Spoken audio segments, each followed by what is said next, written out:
নমস্কার সবাইকে, মান্টিস লাইফ চ্যানেলে তোমাদের ওয়েলকাম। আজকে আমি আর মাছের রেসিপি নিয়ে এসেছি, যেইটা আমি সিম আলু সর্ষে দিয়ে করেছি।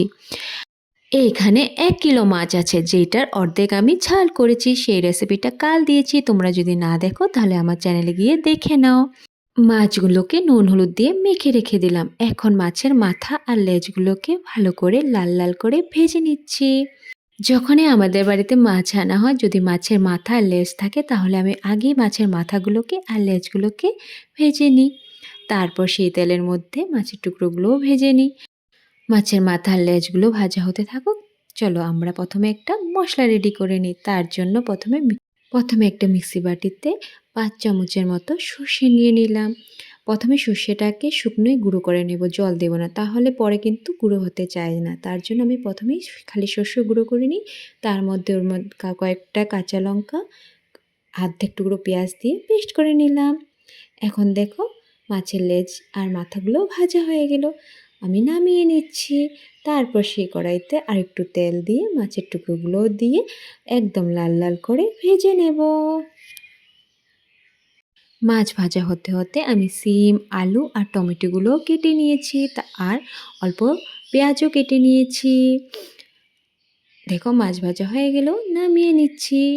এই হলো সিম আলু টমেটো আর কুচানো পেঁয়াজ। আর সেই কড়াইটাতে অল্প তেল দিয়ে সেই কুচানো পেঁয়াজ দিয়ে দিলাম, সিম আলুও দিয়ে দিলাম।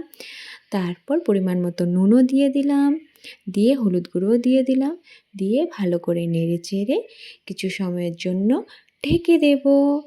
তারপর অল্প সময় পরে ঢাকনা তুলে কুচানো টমেটোগুলোও দিয়ে দেব, দিয়ে ভালো করে নেড়ে চেড়ে সে পেস্ট করে রাখা মশলাটাও দিয়ে দেব।